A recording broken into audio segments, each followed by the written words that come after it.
बड़ा रसमय प्रसंग एक कुम्हार कुल में प्रगटे हुए श्री कुबाजी महाराज, जिनका नाम गुरुदेव के द्वारा रखा हुआ केवल दास जी था। केवल दास जी ये श्री कृष्णदास पैहारी जी के सत्संग में जाते थे, उनकी कृपा प्राप्त हुई, उनको सद्गुरु रूप से वर्ण किया। जाति के तो कुंभकार हैं, कुम्हार हैं, लेकिन बहुत महामहिमामयी स्थिति को प्राप्त हैं, जो यहाँ देवर्षि नारद जी कह रहे हैं। आवश्यक नहीं कि उच्च कोटि की जाति के हो तभी वो भगवान की प्रसन्नता का हेतु होंगे। बोले कहते कुम्हार जग कुल निस्तार कियो, केवल सुनाम साधु सेवा अभिराम है। सार में लोग तो इन्हें कुम्हार कहते थे। जीथड़ा ग्राम में ये रहते थे। सदैव श्री कृष्णदास पैहारी जी की कृपा कोर इन पे थे। संतों के सत्संग से गुरुदेव का अद्भुत कृपा प्रसाद इनको प्राप्त हुआ। श्री कृष्णदास पैहारी जी की कृपा का कोर इनके हृदय में ऐसा बढ़ा कि जब देखा कि गुरुदेव का आंतरिक इशारा है कि संतों की सेवा ही भगवत प्राप्ति का मुख्य साधन है। यदि संतों की आराधना की जाए तो अनंत भगवान को प्राप्त करना सहज है। सत्संग संत सेवा का स्वरूप है, उनकी आज्ञा का पालन करना। यदि वो अपनी कुटिया में पधारे तो किसी के पास अगर कुछ भी नहीं तो इतना तो है, खड़े हो गए, ग्रीवा झुका दिया, इसके बाद आसन दे दिया और जल, इतना तो सबके पास है। कोई भी वैष्णव पधारे, कोई भी संत पधारे, आप हरिदास हैं, हरि के चरण आश्रित, इतना करना ही चाहिए, चाहे आप गृहस्थ हो या विरक्त हो। भले आप उनकी कामना जो है, मान लो कोई ऐसे भी आते हैं धनादि की याचना करते हैं, तो हम ये नहीं कहते कि आप पूर्ण करो या आपके सामर्थ्य नहीं है तो आप, इतना तो सब कोई कर सकता है। ऐसा ना हो कि आप अवहेलना कर दें। कोई भी आए प्यार से राधे श्याम बोल करके उनको जल पिलाइए, आसन में बैठा लिए। फिर वो जो कह रहे नहीं है तो जय श्री राधे, हमारे पास ऐसी सामर्थ्य नहीं है, यदि है तो भगवत स्वरूप मान करके अर्पित कर दीजिए। देनहार कोई और है, देते रहते दिन वो तो न जाने कहां से पूर्ति करता है। और वस्तु की सार्थकता है, हरि नाम जप करने वालों के उदर में यदि अन्न गया, उनके शरीर में हमारे द्वारा ऐसी सेवा बन जाए, वस्त्र पहुंच गया या उनके कहीं वास की व्यवस्था हो, ये तो हमारा अहोभाग्य है। अगर कभी ऐसा हमें संयोग मिले, सौभाग्य मिले। ये बात उनके हृदय में बैठ गई थी कि प्रभु को रिझाने का बहुत सरल उपाय है भगवत भक्तों के चरणों का आश्रय, उनकी आज्ञा का पालन, उनकी सेवा।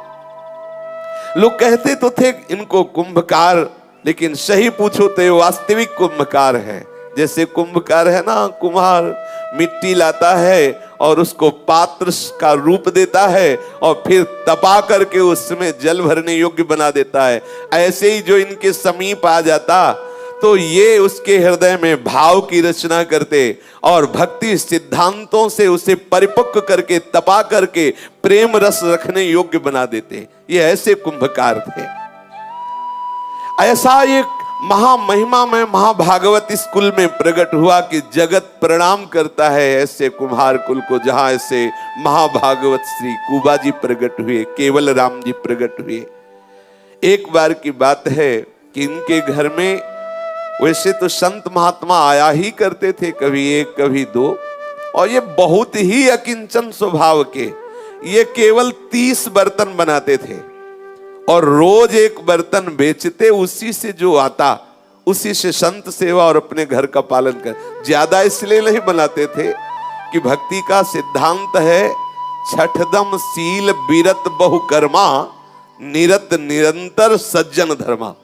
बहुत से कार्यों से वैराग्य धारण करके उचित जो व्यवहार कार्य हो करे, नहीं निरंतर जो साधु महात्मा जन अपने चित्त को प्रभु में लगाते रहते, वही हमारा चित्त लगे। यदि हम बहुत व्यापार, बहुत नाना प्रकार की क्रियाओं में अपने मन को फैलाएंगे तो हमारा मन एकांतिक भजन में नहीं लगेगा। तो प्रभु ने जब सबरी जी के सामने भक्ति का गान किया तो कहा छठदम सील विरत बहुकर्मा, बहुत कार्यों से वैराग्य धारण कर ले।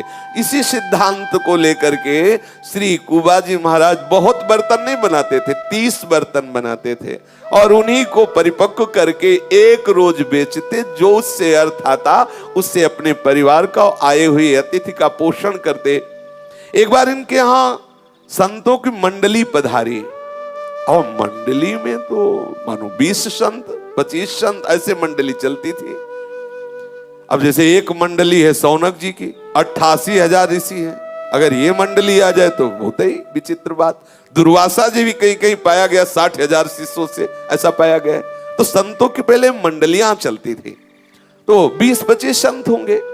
ऐसे एक मंडली श्री कुबाजी के घर आई और ऐसे भजन परायण महात्मा के गृहस्थी में कोई ऐसा नहीं कि बड़े बड़े गोदाम लगे, क्योंकि 30 बर्तन बनाना है और रोज एक बेचना है, जो आ जाए उसी से। तो कितना केवल उदर पोषण के लिए होता, बर्तन कोई सोना चांदी थोड़ी है, रज के बर्तन है, जितने के भी बिकते होंगे उसमें कितना बचता होगा, कैसे परिवार का पोषण। लेकिन ये निरंतर भजन परायण उतने में ही संतुष्ट रहते। अब जब घर में देखा तो संत सेवा के लिए कोई व्यवस्था नहीं और संत मंडली घर में आई हुई, सबके चरण पखारे, सबको आसन दिया, विराजो। पत्नी से कहा कि अब हमें कहीं जाना पड़ेगा, कर्जा लेना पड़ेगा, संत आए हैं, भूखे नहीं जाने देंगे। देखो वैसे अगर ये हाथ जोड़ के कह देते हमारे पास व्यवस्था नहीं है तो कोई दोष नहीं लगता, लेकिन ये प्रेमी जन है, इन्होंने विचार किया मैं कर्जा ले लेता हूं, संतों के लिए कर्जा ले लेता हूं। संतों का आतिथ्य प्रभु की प्रसन्नता का स्वरूप है, इसलिए ये भगवत पार्षद साक्षात चलते फिरते भगवान के मंदिर हैं। संत जन भगवान साक्षात संतों के हृदय में प्रकाशित है और चलते फिरते ये मंदिर है। एक मंदिर है जहां हमें चल के जाना पड़ता है और एक ये मंदिर है कि चल के आते हमें दर्शन देते हैं। साक्षात भगवान के ये चलते फिरते मंदिर हैं संत जन। अब ये किसी महाजन के पास जाते और कहते कि 20-25 संत भगवान आए हैं, उनके लिए हमें थोड़ा आटा दाल चावल घी चाहिए, आप हमें दे दो, जो काम बताना वो हम काम कर देंगे, आपकी सेवा कर देंगे, या कर्जा रूप में दे दो तो हम अपना बर्तन बना के बेचेंगे, फिर धीरे से आपका कर्जा मैं ब्याज सहित दे देंगे। प्रायः महाजनों ने, जो धनी मानी थे, उन लोगों ने मना कर दिया कि गरीब आदमी है, इनको क्या दें, और जो देंगे तो पता नहीं कितने दिनों में दें। एक थोड़ा चतुर चालाक स्वभाव के थे, उन्होंने कहा कि देखो हमारा एक काम है, अगर तुम कर दो तो जितना कहो हम भोजन सामग्री दे सकते हैं। हाँ हाँ बोलिए आपका क्या काम है? बोले कुआं खोदना है। उस समय पानी के लिए कुआं ही होता था। मुझे जल चाहिए, जल के लिए कुआं चाहिए, और वहां कुआं खोदना मतलब 80 हाथ के नीचे कहीं पानी मिलता था। अब वो तय कर लिया। देखो कैसा स्वार्थी स्वरूप होता है धनी मानी जनों का। केवल भोजन संतों का करवाना है, वो जो चाहो आटा दाल घी ले जाओ, लेकिन आपको कुआं खोदना पड़ेगा। और ये इतने भगवत भक्तों की आराधना में तन्मय कि केवल इतने पे तय हो गया, ठीक है आज तुम हमें घी बूरा आटा दाल चावल ये दे दो, आज हम संतों को भोग पवाते हैं, फिर इसके बाद हम आपका पक्का वादा जितना जैसा कहोगे वैसा हम कुआं खोद देंगे। स्वीकार कर लिया प्रसन्न मुद्रा में। अब जो जो आवश्यक सामग्री थी उसने दे दिया। अब इनके हृदय में बहुत आनंद है कि जिन संतों के केवल एकमात्र जीवन आधार भगवान श्याम सुंदर है, आज उनकी आराधना करने का मुझे प्रभु ने अवसर दिया है। ऐसे आनंद मगन हो करके बहुत सी सामग्री ला करके संतों की सेवा कर रहे हैं।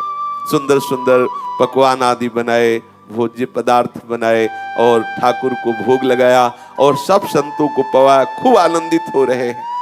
कितनी भगवत भक्तों के प्रति प्रियता है कुबाजी की। केवल संतों के उदर पोषण के लिए वो सामग्री देगा और आप ही कुआं खोदेंगे। कितनी बड़ी बात थी कुआं खोदना। अब आप सोचिए, थोड़ी क्यारी खोदना हो तो बात अलग, पूरा कुआं खोदना है 80 हाथ का, तभी वहां से जल निकलेगा। अब जब संत भगवान सुंदर प्रसाद पाए, 1-2 दिन रुके और फिर चले गए, तो इन्होंने वादा किया था कि मैं सेवा करूंगा, कुआं खोदूंगा। बड़ी रसमयी स्थिति है। एक एक फावड़ा चलाते हैं, हर फावड़ा में वो नाम उच्चारण करते हैं, राम राम सिया राम सिया राम। पत्नी को प्रार्थना करके साथ लाए हुए हैं।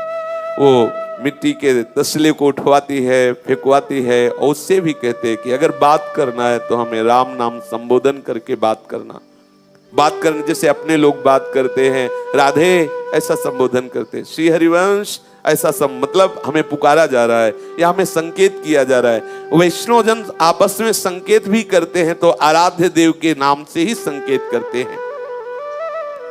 अब वो इस भाव में मगन है कि इसने संत सेवा के लिए हमें जो सामग्री दी, मुझे पूर्णतः वादा निभाना है।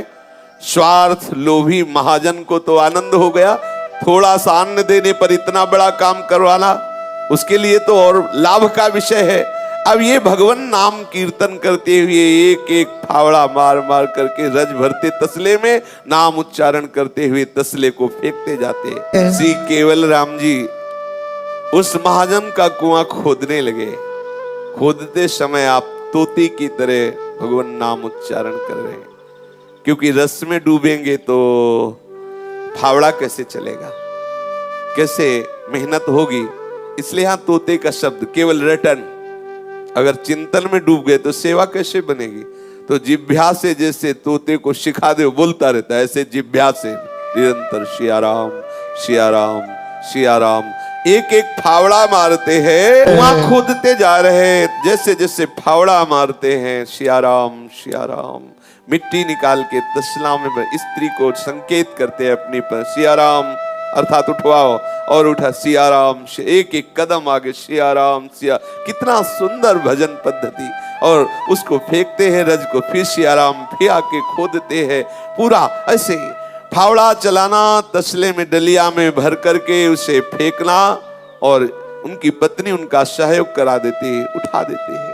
नाम में डूबे हुए निरंतर नाम रटते हुए बैठते हैं तो राम, उठते हैं तो राम, बोलते हैं तो संकेत में राम, जब प्रसाद पाते हैं तो राम, पानी पीते हैं तो राम, हाँ घर में बैठे हैं तो राम, जाग रहे हैं तो राम, सो रहे हैं तो राम, हाँ एक एक श्वास राम राम राम। अगर वो कुछ दे रहे हैं तो राम, कुछ ले रहे हैं तो राम। सुंदर नाम में डूबे हुए उनकी ऐसी सेवा प्रारंभ हुई।